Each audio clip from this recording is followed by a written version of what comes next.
Welcome to Terror in Tandem, a podcast about finding entertainment in the macabre, hosted by the knowledgeable and lovable Laura and Richard Mathiasen. Each episode, we discuss the horror genre, from books to film to TV and beyond. Sometimes, even from the beyond.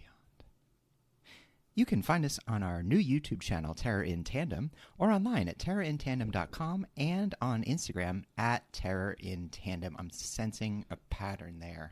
It's not so new. No, I should stop saying new. It's been like 6 months. Yeah. I mean, hello, people. Yeah. Check it out. Which in tech terms is an eternity. Speaking of tech terms, one of my... what I'm going to talk about on the episode is very heavily in tech terms. Wow. Tech terms. Yeah. Welcome to Tech Talk, starring Terror in Tandem. Terror in Tandem Tech-tacular. So what are we talking about? This is the last episode of 2023. Sad. This is the last episode of the year. And the last ever. Goodbye, everyone. Thanks for listening, those of you that did. Those of you that didn't, well... are probably related to us. Now we're starting a true crime podcast of where we hunt down the killer of people who should be listening to this podcast, but did not. It was me. So this is our wrap-up, our best of the year. 2023. Yes, we So are going to futuristic. wrap it up in a nice bow and present it to you like kids on Christmas Day, but it's going to be filled with horror. Much like the last several years, this was a conflict-free, chill year of good vibes and just, no, sorry, I'm kidding. We found solace by watching horrible things on screen because reality is somehow worse. Yeah, it helps us cope with real horror. The screaming, butt-clenching terror of consciousness. Yay. Merry Christmas, everyone. Merry Cosmic Christmas. I am excited about this. It was another fantastic year for our beloved genre, and I've got a lot to talk about. Me but too. And I think this was a good call on your part, asked that we keep it down, the list's manageable. Yeah. Because my original list was... was... the best of, not everything we liked. Yes, that was essentially the 4-hour episode I was plotting out. Yeah. Because I just like everything. Yes, you do. Which is weird because... and you also hate everything. You simultaneously describe me as a grump and a lover of all things. Yeah. Which it well, doesn't... not all things. I am an onion. You like all movies, pretty much, whether they're bad or good. Most movies. It's rare for me to hate a movie, although it does happen. So we're going to give you our top 5 of the year. Yay! Each. Yeah. Some of them might be shared, though. Correct. Because we both have impeccable taste. Yes. So I think we should start out with movies at the top. Okay. And why don't you start? Are we doing... Well, I didn't really break things down by category. I'm sure just gazing at your notes, you could figure out which is the movie. Notes? Yeah. So, okay. I'm going to start with my most divisive choice, and that is The Outwaters. Robbie Banfich's feature debut is a New Jersey filmmaker who has done a bunch of shorts over the years, but this movie has been a topic of a lot of conversation in the horror community this past year over whether or not it's good. And I understand that. It's an extremely experimental film. Now, the short of it is a group of it's a found footage film. A group of young filmmakers go out to shoot a music video in the desert, in I think California, and in the middle of the night, they're sleeping out there in tents. They hear this unbelievable booming sound. Like, just imagine you're awoken by this booming sound that like rattles your bones, and they don't know the source of it, and they start to freak out. And then what follows is 90 minutes of just absolute terrifying surrealist weirdness. It is a movie that largely takes place in the dark, with very limited light, which the narrative is very surreal and dreamlike. It Did you say the director and who it stars? Robbie Banfitch and a bunch of his friends. Okay. Because it's Is a it very first low budget independent. It's his film feature of his? debut. Yep. It's a low budget indie. Now the reason it's on my list, I can't stop thinking about it. I just can't. It was horrifying. It's graphically violent, and it's an uncomfortable experience. It's not fun, but I want to throw this out there, and especially to any bloggers or critics. When did we get it in our heads that movies had to be fun to be good? I would argue that the best movies are often not a lot of fun. They're challenging and thought-provoking, and they push you. I think this podcast has pretty much proven that they don't need to be fun to be good. Yes, and you're welcome, intellectuals. I mean, Past Lives was good, but it wasn't fun. That's the thing, is this movie, I cannot describe it as an not a horror entertaining movie. time, but it is fascinating, and it is very much horrific. So that's The Outwaters. It's hard to explain because it very deliberately leaves you off balance, kind of wondering what's going on. There's a lot of messing around with time loops and dilation and So sci-fi? reality. It's sci-fi horror. It's very H.P. Lovecraft in terms of like your sense of smallness and pointlessness in a cosmic universe that doesn't give a fuck about you. Anyway, I loved it, and I can't stop thinking about it. I don't know if I'll watch it again, but I really do encourage the more daring of our listeners to give The Outwaters a look. Yeah. It's It's guarantee for expert horror watchers. and you're just not going to see anything like it. Interesting. Yeah, so if you're a little tired of the formula, so to speak, check it out. It's fresh, that's for sure. But it's definitely one of those movies I think you either really like it, like I did, or you just despise it. And Is if it you do, certified fresh? Did it make some I good don't money? know. No, I think it divided critics pretty sharply. And I understand. Anybody coming up to me saying I hated this movie, I get it. I really do, and I don't judge you or blame you. I can understand why someone would watch this and be like, "What the fuck? What did I even just watch?" But I loved it. So yeah, It's definitely classified as sci-fi horror, and they're in the Mojave Desert. yeah, in California. And is it based on a book or anything? No, original. Original source written, material, which directed. is really- It's one of those movies where, the Robbie Banfitch, the writer and director, and also star, basically did everything. Yeah. It's a real indie project. His earlier films starred some of his family members, his shorts, but it's a bold debut. It has gotten a lot of attention, and I hope it leads to more work because we haven't had a lot of cerebral horror of this kind of loose narrative, dreamlike quality in a while, and I feel like we used to get more of that. Well, according to what I'm reading on Your sources is that checking in. all songs in the film are diegetic, and it's a phenomenon that can imprint audio and images onto the footage. So it's basically like sound in a movie or TV show occurring within the context of the story, being able to be heard by the characters. Well, that's what I also, which is interesting. from a filmmaking point of view, I found so refreshing about this movie is he accomplishes a lot in the negative spaces between images. And I mean, in the darkness, in your imagination, the sound design, the weird noises, and the constant sense of the characters and the audience simultaneously wondering what in God's name is fucking happening right now, brings you kind of into the story and connects you with the characters because you're just as confused as they are. So back on the music, the fates of the characters are predicted in many of the songs on the soundtrack, and there are multiple playlists created for each character on Spotify. That's dope. I didn't know that. Wow. I mean, even better. This is, we talked about this a little bit last year because last year was our debut year. And we talked about how this pod has expanded our horizons. And I kind of wanted to expand on that a little bit because in our second year of doing the pod, I found it's also expanded my tastes.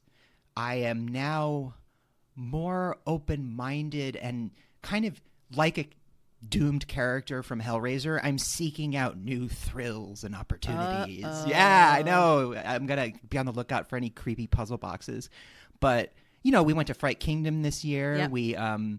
I've been deliberately seeking out oddities and curiosities to present something to the listener that maybe they've never heard of or weren't expecting. And that has pushed my boundaries a little bit. And I found I've been enjoying things that maybe I wouldn't have 10 years ago. Awesome. Yeah. Love it. So my top and only movie.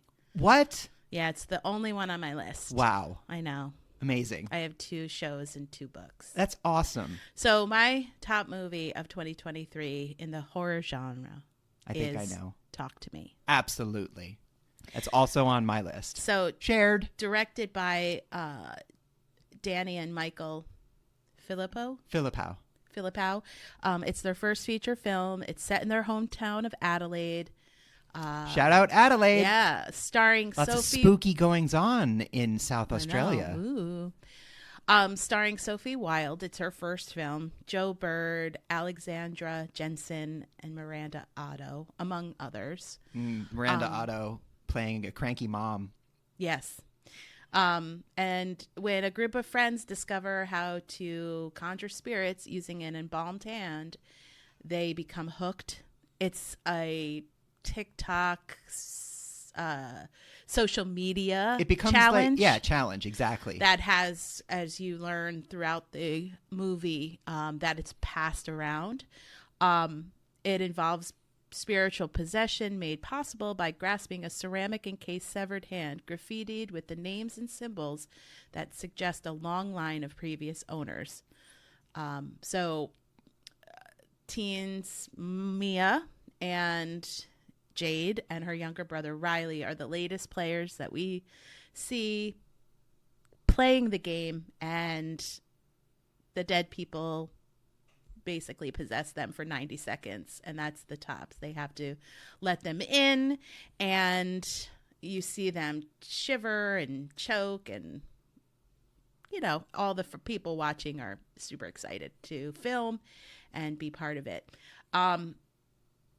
What's really interesting about this film is that it simultaneously deals with spiritual border crossing, I guess, line crossing of our world to the spiritual world in a very throwaway kind of method. I mean, this is very irresponsible. That's what I really enjoyed about this. Now, this is my number 2 on my list. So I particularly enjoyed its very honest and authentic portrayal of teenagers and early 20-somethings. It's how reckless they become. But also doing things they Ouija don't. Board. Some of them don't want to do this. And being in a room surrounded by people that are yelling at you and judging you for being, sensible, and then going along with the dangerous thing just to get them to stop, I found extremely relatable. I mean, what happens to Riley is tragic, and he really didn't want to do it and was scared. And it's humiliating. But it's also violent and damaging, ultimately. And then, what happens to Maya, especially in the second half of the film, it's a movie that's based in trauma and loss and grief, and it adds many layers to her performance, which I can't believe this is her first feature film. She was great.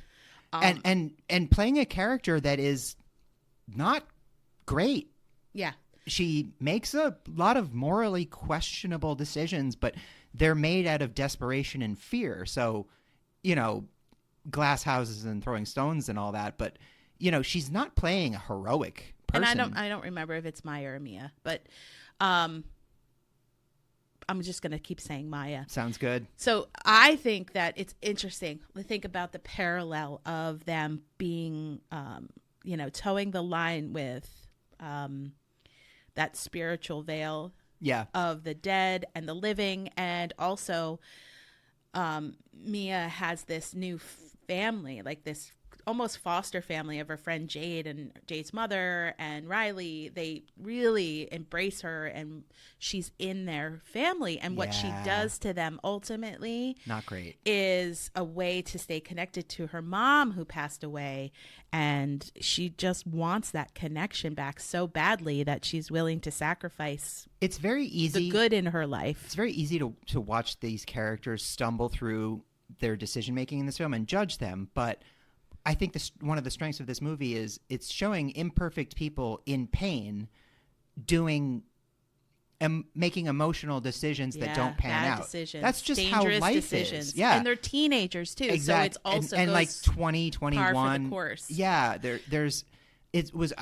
I found myself watching this feeling a lot of sympathy for these boneheads because I mean, we've all been there. Well, yeah, it's like all the social media possession. Challenges, how it escalates to more dangerous. Like, and you ask yourself, like, they how mentioned could the Tide Pod challenge? How could smart kids do these things? Well, social pressure is pretty fucking social strong. Social pressure man. and also vulnerability. I mean, Maya is extremely vulnerable, and then when she starts, it is like a drug. You do see them almost like they're getting a high off of this it. Movie also is, let's not get too elevated with our conversation before we mention it's utterly terrifying. Oh yeah, it's really scary. Very scary movie.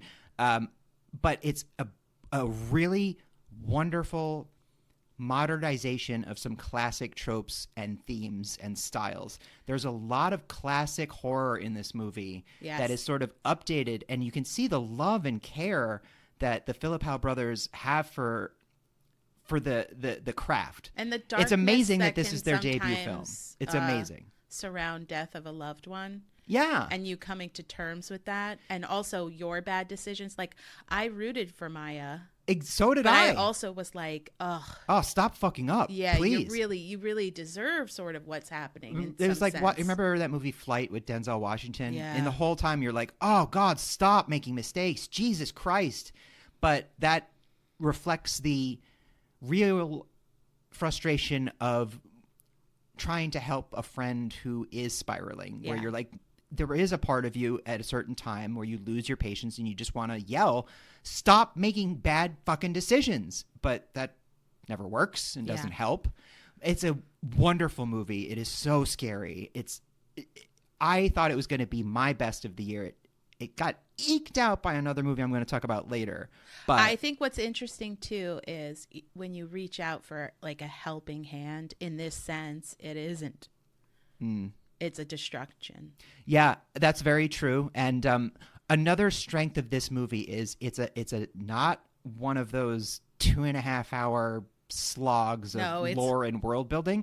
It manages to pack in a ton of lore and story, but it's deliberate. Without exposition dumps, without telling you. And we don't really know the origin. Yes. You're left to sort of build out the story of this hand yourself based on context clues and throwaway lines and the design of the hand itself. You can get a sense, and the way it travels around the world, spoiler alert, you get a sense that this thing has been around maybe a long time. Yeah, and it keeps going. And it keeps going, and it keeps acquiring new, victims. And new energies. And all of that is done without some college professor character sitting down for 20 minutes and like explaining it. Well, and it's also just really think well handled. It's show, don't tell. That the creators made such a brilliant decision, because this can go in either direction. Absolutely. It can continue on the timeline, or it can go backwards in time. They have discussed ideas of a prequel about the previous owner of the hand. And that's the thing, is now the hand itself becomes the focal point, the character, and you can have an entirely new cast of characters for each misadventure. Absolutely. I hope it's not milked to death, and that whatever is done with it is spearheaded by the Philippou brothers. In a way that I could watch whatever comes next. Just imagine this being your feature film debut. And I am absolutely a guaranteed watch for whatever comes out next with these two. 6 hands were made for this film, and Danny Filippo kept one of them. Yikes. Make love with your own hand, mother. So what's your next movie? The next one on my list of horrible goodies is another feature debut. I have a few Listen, of those. I will tell you, in the world of fiction and in some film, debuts have been blowing 2023, I have in on my 2023. list of besties, I have 3 feature film debuts. So this is the third of those, as I already talked about I The don't have Outwaters any, but and Talk to still, Me. Yeah, you I do. Talk do- to Me. Oh, yeah, that is a debut. So my next is Laura Moss's debut, Birth Rebirth, which, oh man, I thought I was going to like this.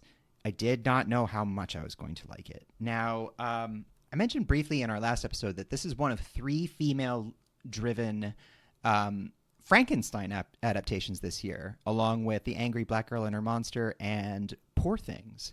So anyway, Birth Rebirth stars Marin Ireland, who you definitely recognize from things like Umbrella Academy and The Incredible, The Dark and the Wicked, which was one of my favorites from like a year or 2 ago. She plays the Dr. Frankenstein character, and man, to a level of cold detachment that really is uncomfortable. It's like watching an alien study you while you're having a conversation with them. They look like a human, but they're asking questions that humans wouldn't ask. That's Marin Ireland's character. She's like a monster in a human suit, but she's not a monster.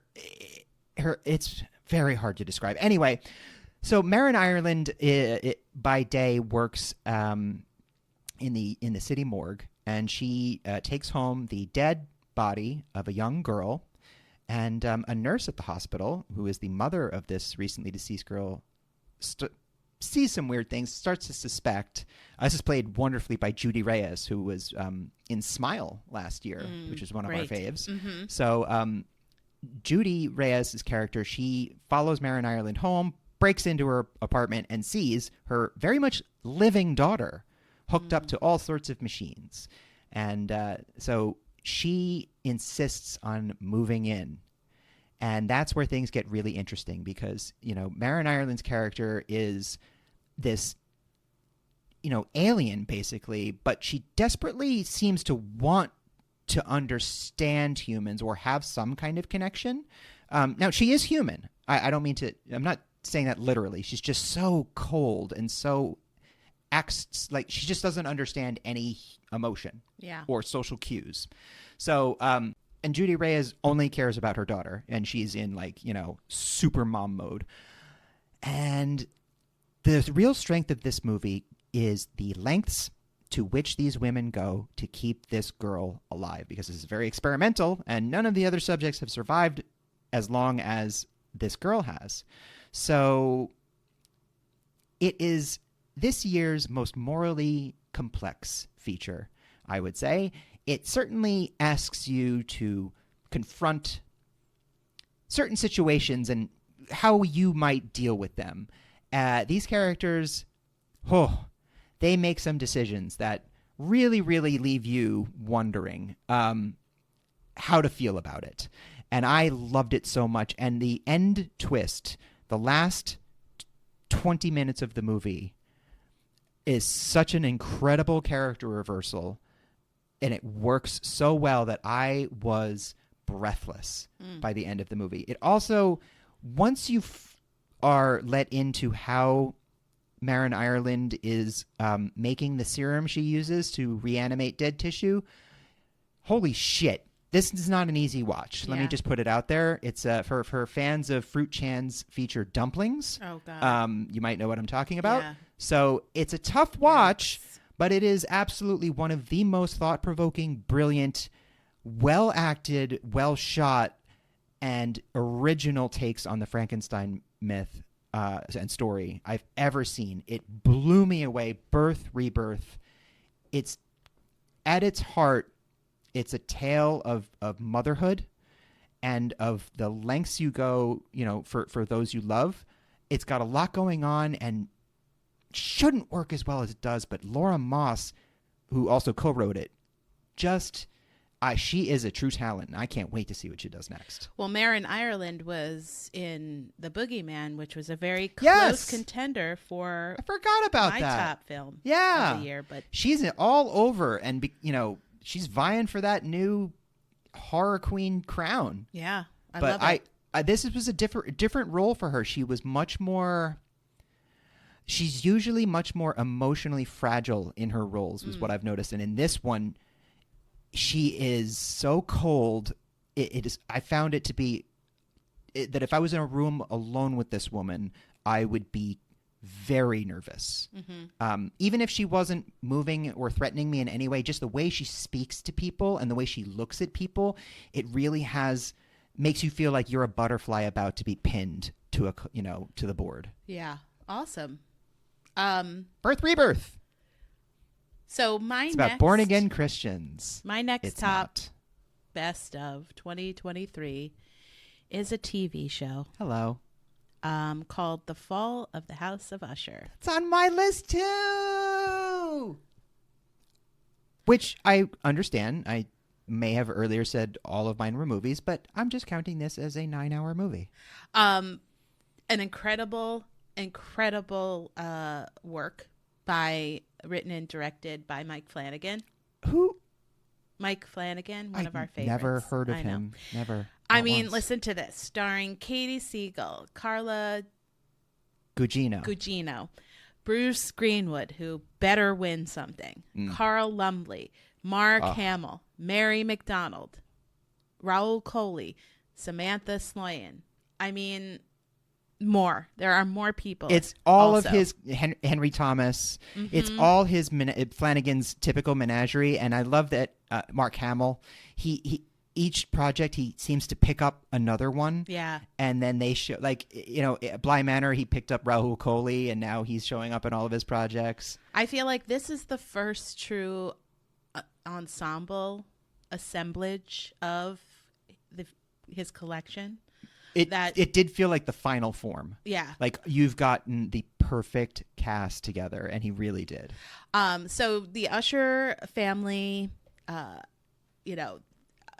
their fortunes from siblings Roderick and Madeline, made through Fortunato Pharmaceuticals, which amazing commentary on they're the Sackler horror family. Yeah. of pharmaceutical. They're essentially the Sackler billionaires. family, and their as company is constantly under scrutiny. There are and Poe because references. of health concerns. I get to that. You said Fortunato. I know, but I get to all the references. Excited. So all of the products are under scrutiny because of health concerns and issues. Because they're opioids. Auguste Dupin, played by Carl Lumbly, is a district attorney who wants to convict his old friend Roderick, and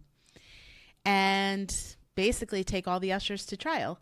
And while this is unfolding, all of the Roderick children are dying under mysterious circumstances. So Usher knows who's and what is behind the deaths. And basically, this is his telling to Dupin how this all came to be. Yeah, it's an anthology in a very show. slow and purposeful method. Yeah, and While he's the also wraparound being sequence. Hunted and haunted. There are a lot of different Poe works that are referenced, and all episodes have titles that allude to how each child is going to die, except for episode 1. That's a quote from The Raven. What was that one called? Upon a Midnight Dreary. Ah, there you go. Yeah. While I pondered weak and weary.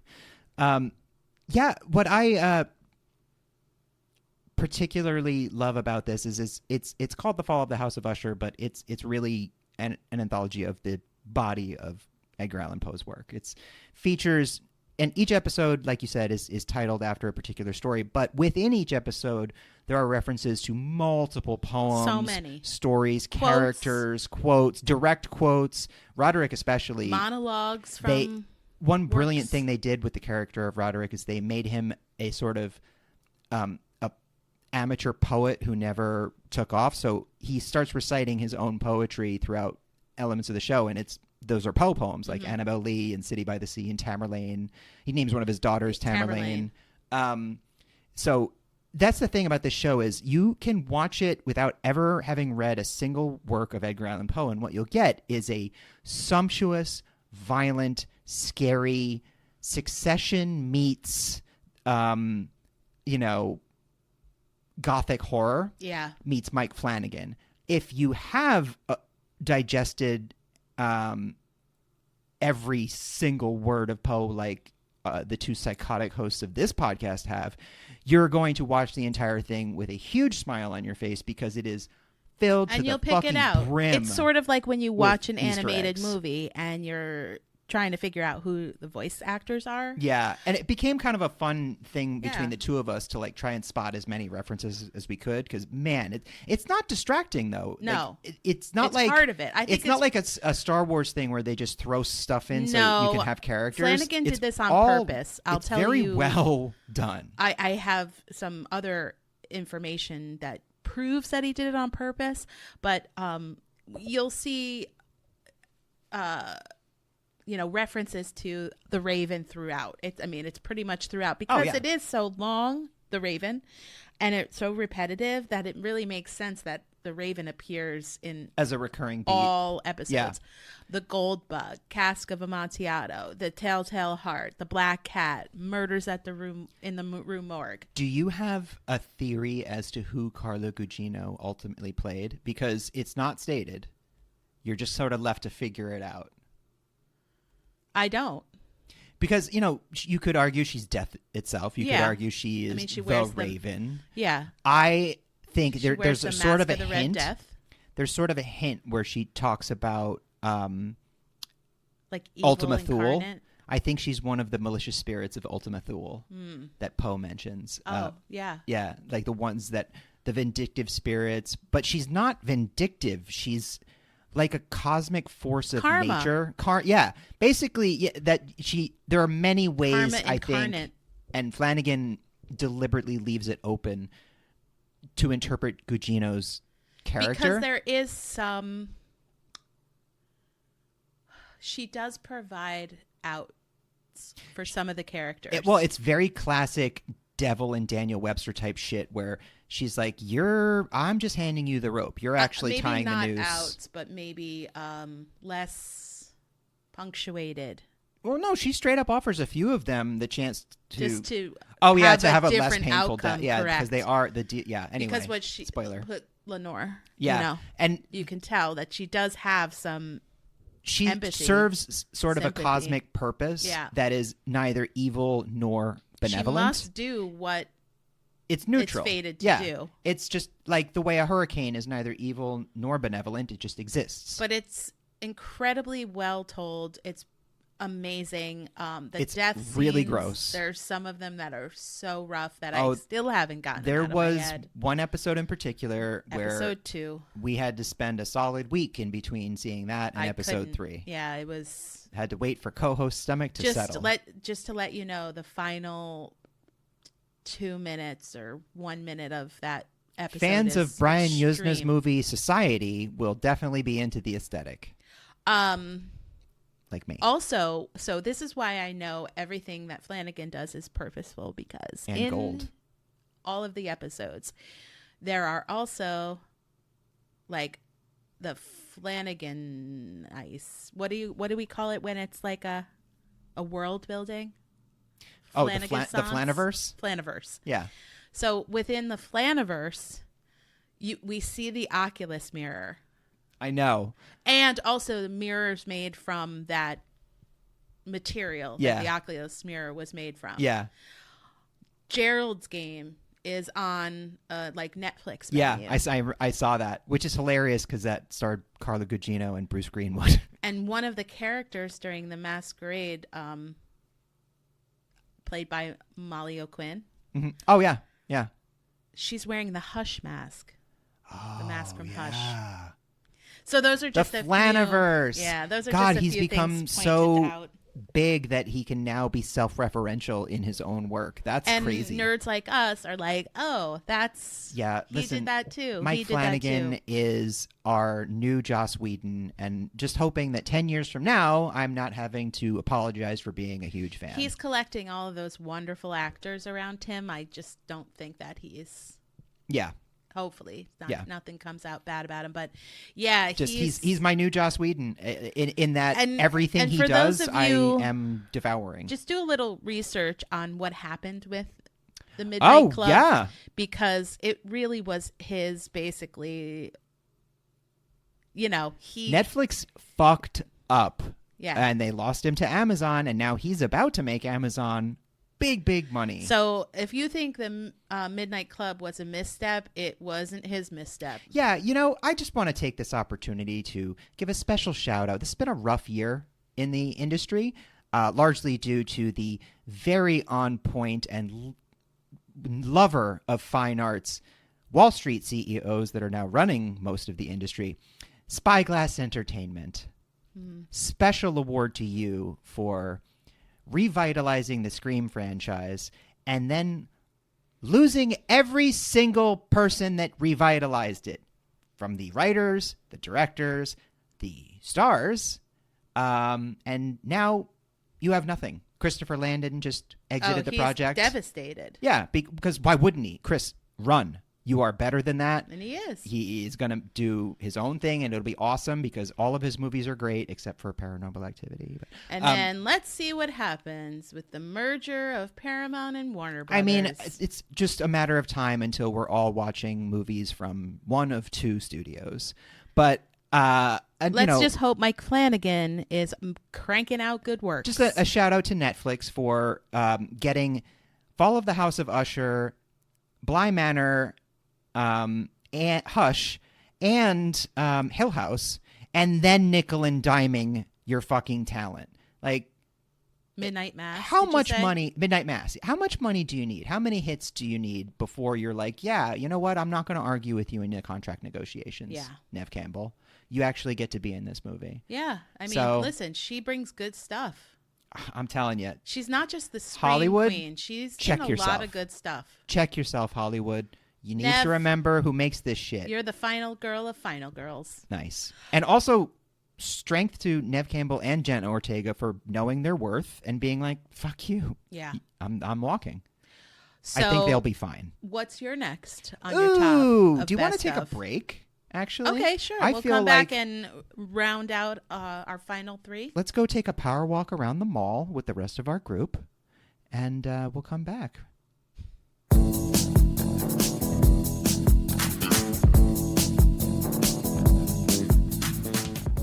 Looking to add some excitement to your Halloween party? Want to add some frights to the night? Well, look no further. Hire Brian. Brian can handle all of your wishes for a hauntingly good time for any style of party you might be hosting. Need a scary clown? Hire Brian. Want a secret stalker to scare trick-or-treaters? Brian is your man. Mad scientist? Scarecrow? Masked monster? Brian is up for all of it. Since completing his stint in a disreputable penitentiary, Brian has been fine-tuning his abilities to morph into what you need him to be, living up to his given nickname on the block, the Chameleon of Chaos. Brian is cheap, sometimes coming into your home for free. Brian will come and go as he pleases, sometimes without your knowledge. How easy is that? Depending on what you need Brian to do, he may add some of his own unique flair. Brian has a way of sticking with you, so tell your friends. We are not responsible for any damage, death, or dismemberment that Brian may or may not cause. Just go with it. Hire Brian. If you don't, he may show up anyway. This is a fake ad for a fake product and a horror-themed podcast. We do not condone nor endorse what Brian does that might be immoral or illegal.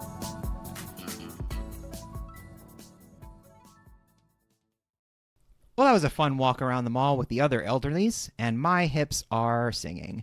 So, My next one, geez, you got The House of Usher, and you got Talk to Me. I'm just going to go with my number one of the year. My number one horror movie of the year is Demian Rugna's second feature following 2017's incredible Terrified, When Evil Lurks. Now, I've talked about this a couple of times, so I'm not going to spend a whole lot of time on it, but When Evil Lurks is an Argentinian demonic possession film that, surprise, surprise, manages to do something different with demonic possession. I understand we just talked about Talk to Me, which does manage to do something different with demonic possession, but Demian Rugna does something very special in this movie. He builds an entire mythology and world around demonic possession with terminology and nicknames and a world building, again, without sitting down for 20 minutes and explaining what's going on. This is all revealed as the movie unfolds. Now, it stars these two brothers who work and live on a farm away from their families, who live in the suburbs. Now, demonic possession in this established world has been going on for a long time, and society is basically on the brink of collapse. The government has issued warnings on how to deal with these things. They're called the Rotten, before they become full-blown demons. It's amazing. It's a real analog to the COVID failures of government and society. Basically, the government puts out these almost impossible to follow and very confusing rules.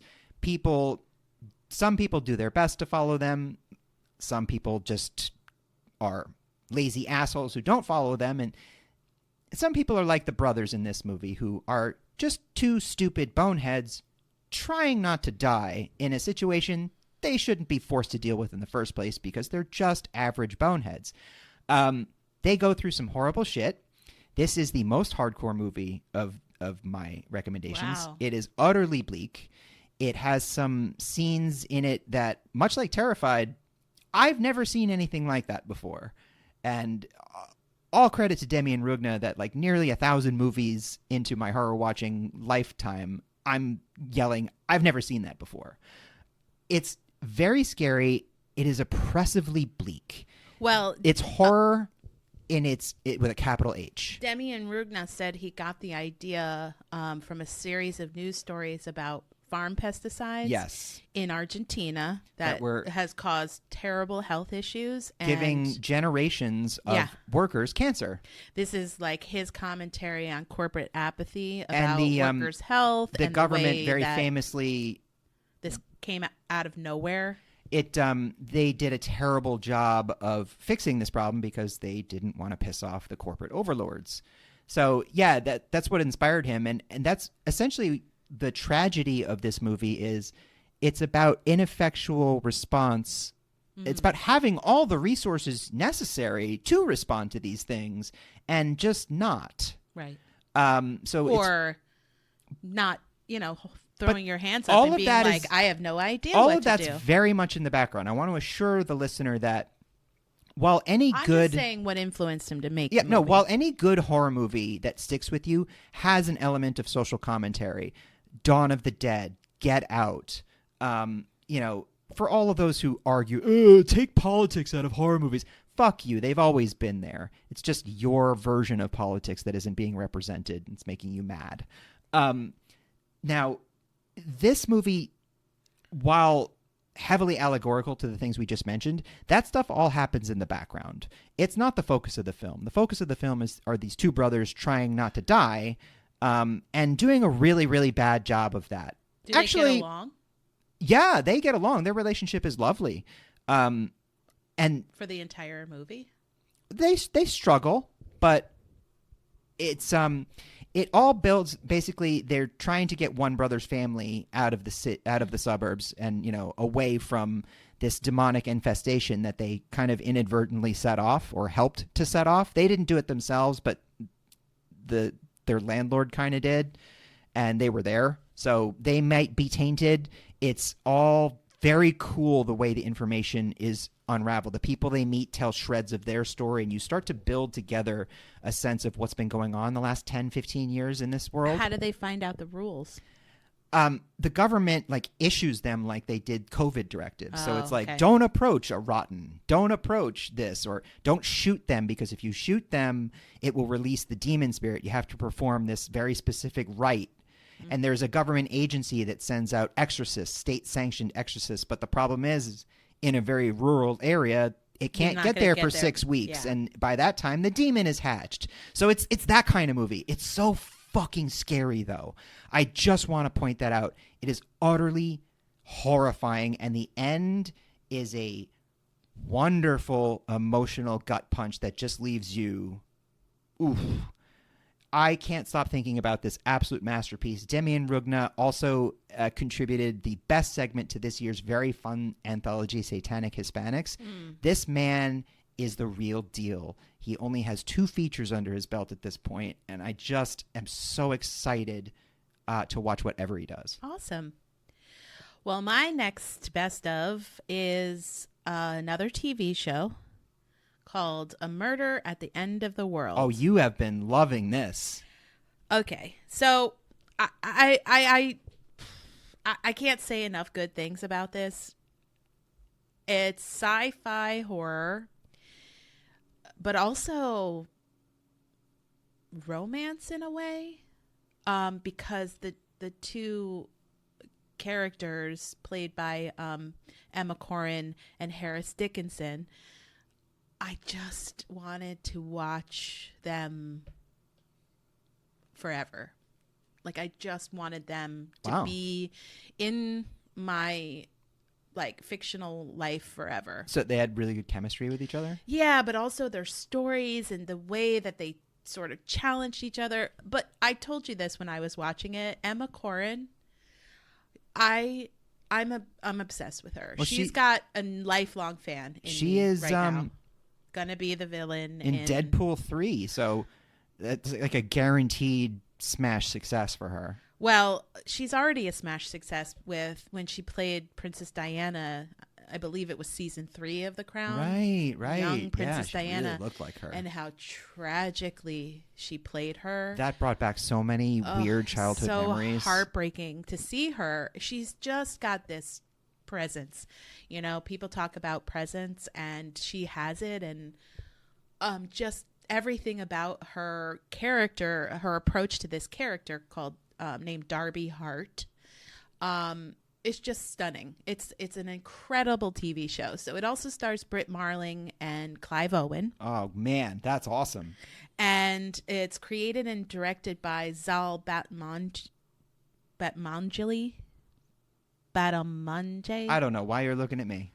Anyway, and Britt Marling, they're a married team of creators. Yeah, they did and the OA. They did the OA, right, which I also loved. I think they also wrote Another Earth together, which is a really underrated movie that she was in. So they work in tandem. Britt is also in this, and they work in tandem. She directs a few episodes, he directs a few episodes. And essentially what the plot is Darby Hart is a writer, but she's also an amateur sleuth because she feels like the dead can talk to her, and not in a weird way of where she hears them. It's as if they're pulling her in a direction that she needs to follow. So it's her own gut instinct, but she attributes it to when she, finds a dead person, like the compulsion to follow. And it becomes her singular obsession, is the need to get justice for the people who have been wrongfully killed. So basically this starts out with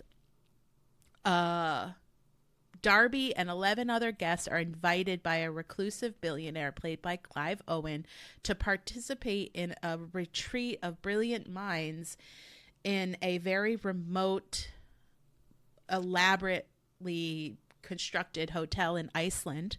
Ooh. And when one of the other guests is found dead, Darby has to figure out and push to prove that it was a murder instead of what they originally said it was, which was a suicide or an overdose, accidental overdose. So there are a few themes here. Climate change is one of the biggest ones. Billionaire hubris, the power of AI, true crime, self-preservation. At its core, it's a whodunit, but it doesn't come across cheesy. Sounds really contemporary. There's a two-pronged approach to how these episodes are presented. Darby and Bill sort of finding the serial killer together. They meet on a Reddit thread of people who are trying to solve these old crimes. They meet and team up and try to track down this serial killer. And then it's present day, which is I think 6 or 7 years later, at this retreat with Darby and these other folks, and this murder. So it's her memory. She gets transported back and forth in her mind. And she's also, to some extent, presented as a little unreliable because of the lengths she goes to stay awake in order to figure these things out. Plus, she's a hacking genius, as is Britt Marling's character. She's one of the most well-known hackers that had to escape underground because she was doxxed. Oh. You know, I am usually a little wary of anything with the word hacker in it because Hollywood never gets that right. But I just read a story about the Rockstar Games. All of their information for Grand Theft Auto 6 was hacked and leaked by a teenager. And it turns out that this teenager did it while under police custody with a cell phone, a Fire Stick, and a hotel television. Huh. He hacked into... It's one of the biggest data breaches in the industry's history. So, I mean, sometimes I think hackers want to just prove how vulnerable firewalls are. And I think they also just revel the challenge. But, I mean, that's some Darby MacGyver shit right there. It's not so much and that's all real life. Computers and hacking and stuff. Darby is very much in that world. But she's also, I would say, a little bit of an anarchist when it comes to things like that. But it's not distracting. Like I said, at its core, it really is a whodunit, a love story, but also about the overreach and unchecked power that AI has. And I loved it. I haven't stopped thinking about it. I paced it perfectly so that I wouldn't finish it too quickly. But I really just... Emma Corrin and Harris Dickinson, they had the best chemistry. I love them both. Harris Dickinson, by the way, was in Triangle of Sadness. Nice. And so that's where I first noticed him. And then this was just amazing. So I did a little bit of a deep dive. He's also in the new film Iron Claw. Oh, with Zac Efron. Yeah, he plays one of the brothers. Yeah. And he is in a couple of upcoming films that I think are going to really rocket him to even more like it's always exciting to fame. Discover talent on the cusp of fame. One is called Baby Girl, and it's currently being filmed. It's about a CEO who begins an illicit affair with her much younger intern. He's the much younger intern. Oh. And the CEO, Nicole Kidman. Creepy. Hot. So, but also, yeah, I know. No, like, it's not hot. I'm weird. sorry. I really, I don't really mean that. I mean, she's They're beautiful, of-age but actors. I think she's a space alien. He's also going to be in a new Steve McQueen film. Oh, interesting. I'm with sure that'll Saoirse be a Ronan and that'll be a Stephen laugh riot. Graham about Londoners during the British Capitol bombing of World War II. Oh, fun.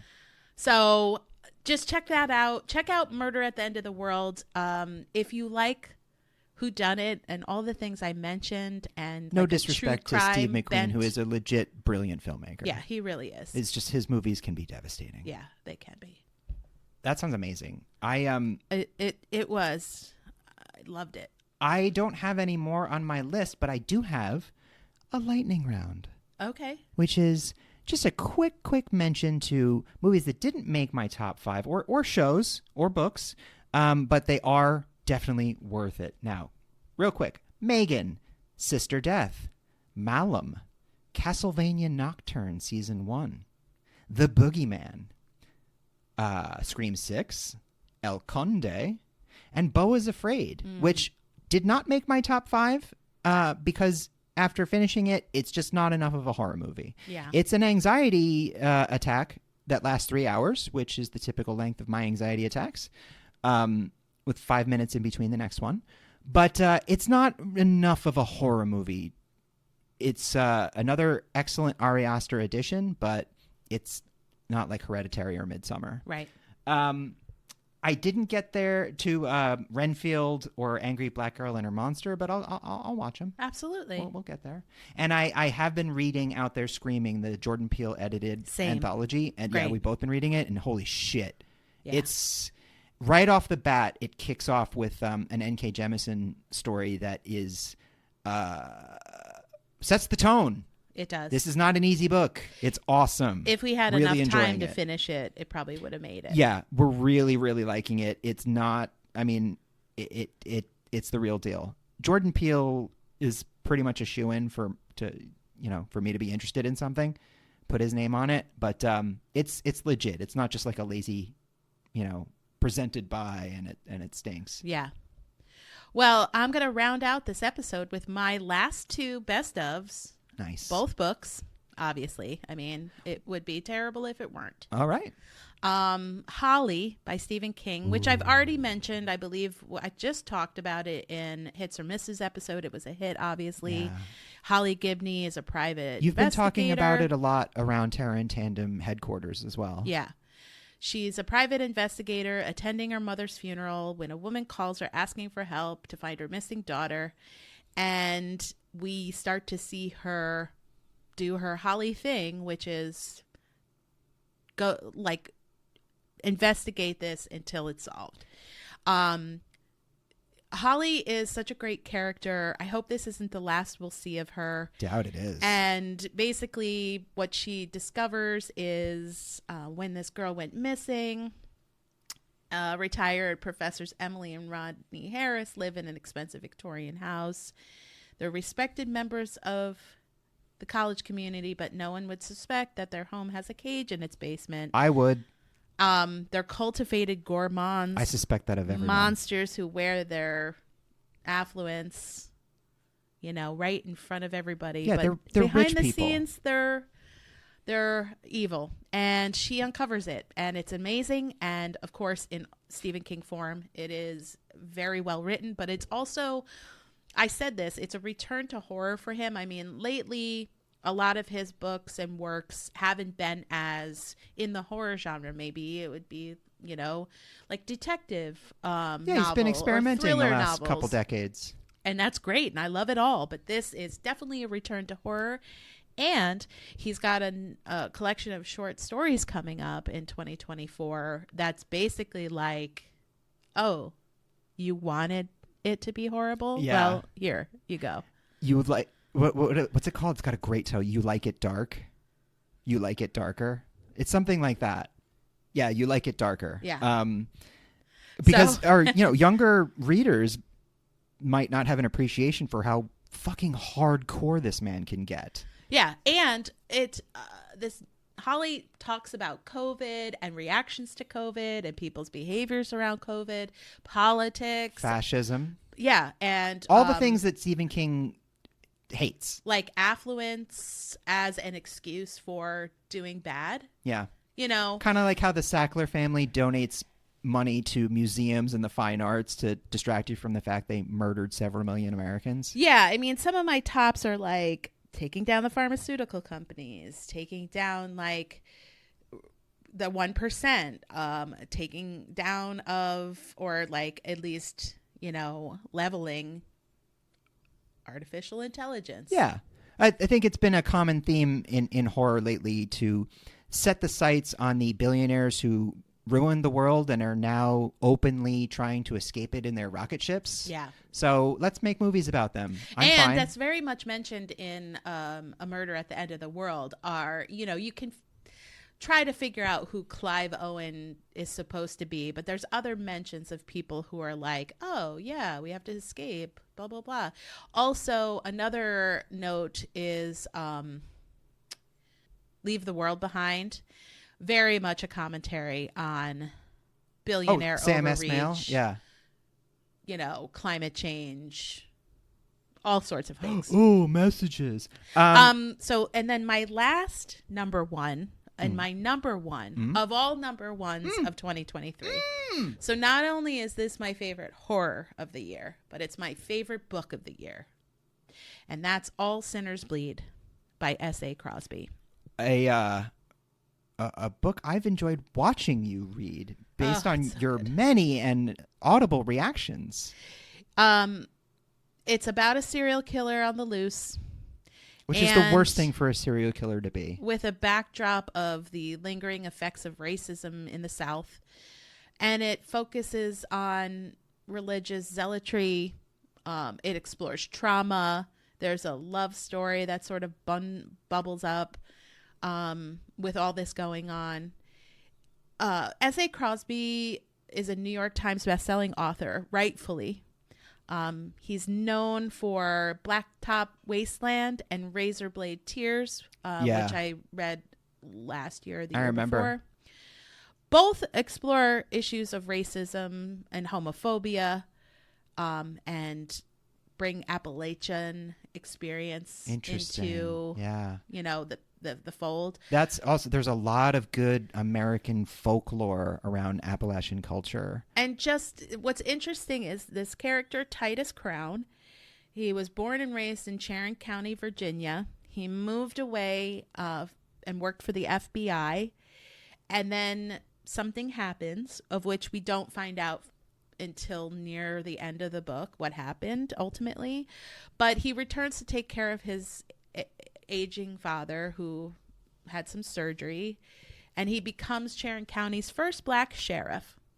And what he really wants is to make sure that he protects the people of the county and return lawfulness to this place that he loves and grew up in, despite all its flaws. So there's a lot of that police, you know, bad police taste to this book, where he is trying to change how people perceive the police. I have some suggestions. So after he goes through some of these initial steps of becoming the sheriff and trying to assert himself, there's a school shooting. It starts to uncover that there's been a murder, and it leads them to finding horrific things about the person that was murdered. I don't want to spoil alert because you need to read this.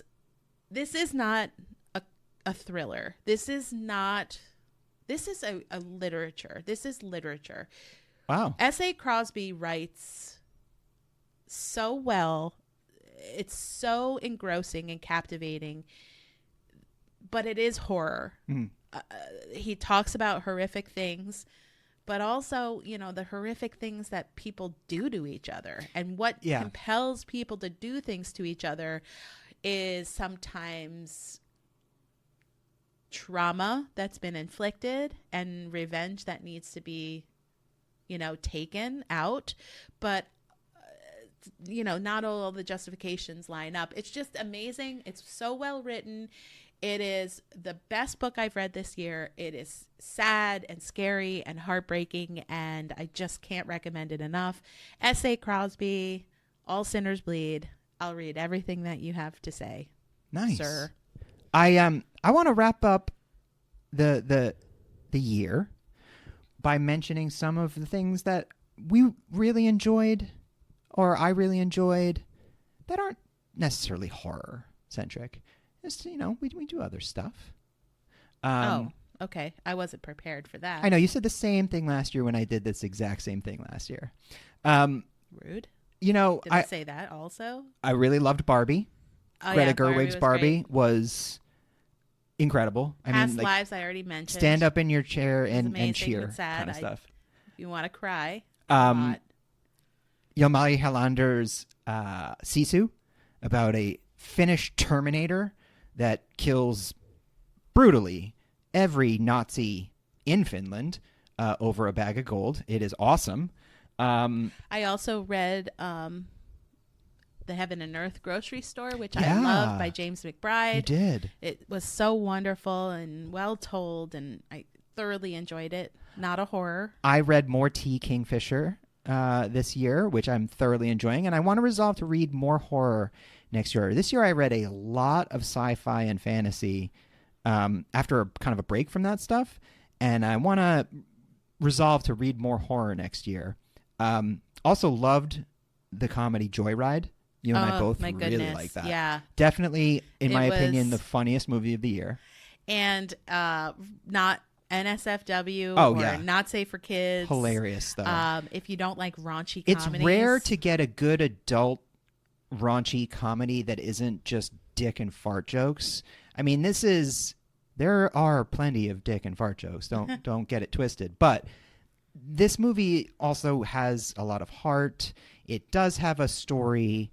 It does have a purpose. It's not just an endless string of No, jokes. at its core, it is like a story of friendship and Identity of, Yeah. of the immigrant story from both sides of immigrants coming to the United States and learning to integrate, and second generation Asian Americans born in the United States going back to the land of their ancestors or their parents and finding that they don't fit in there either. It's just so funny, heartfelt, and like really, really raunchy. yeah, it's great. I mean, it's definitely on my like rewatch list.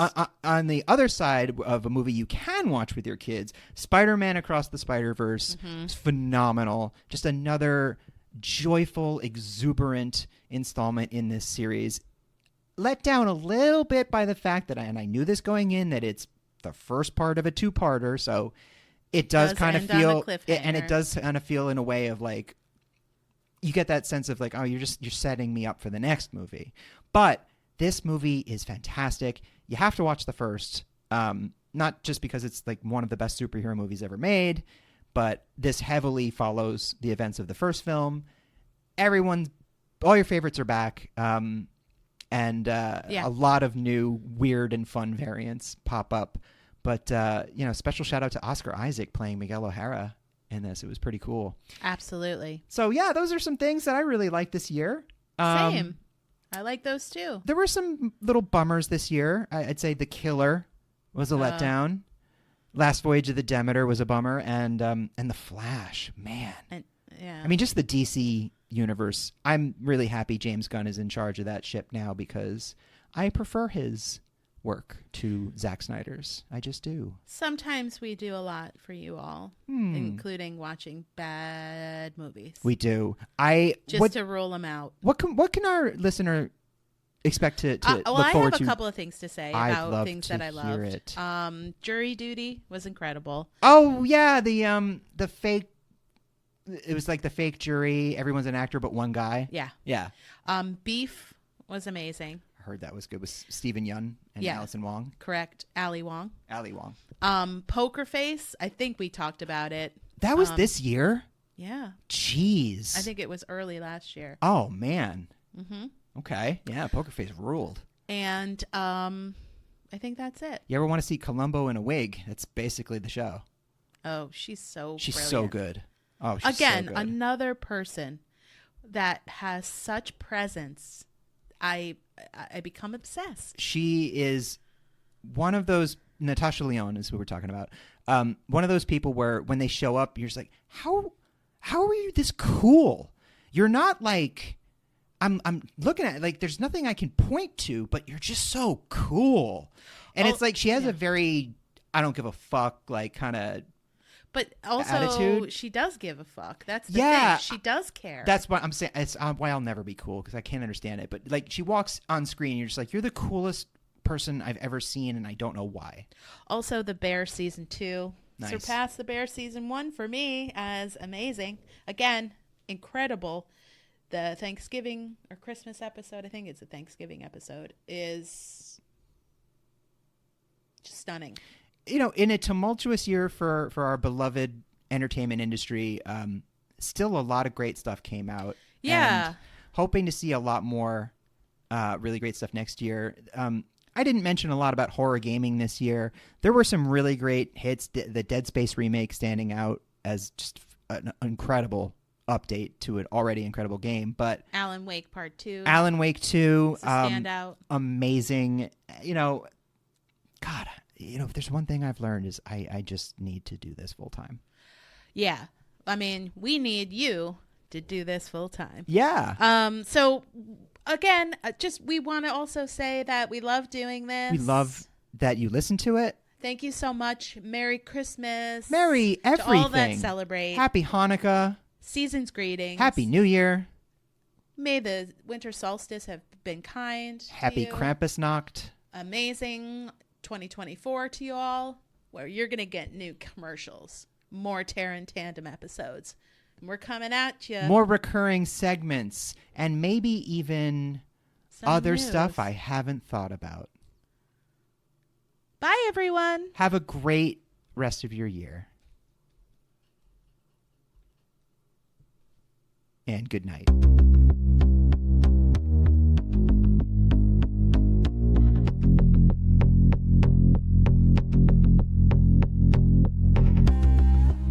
Terror in Tandem is written, produced, and recorded by Laura and Richard Mathiasen, and edited and mixed by Richard Mathiasen. Our theme was written and performed by Carrie Denver, and all other music was written and performed by David Hispanic.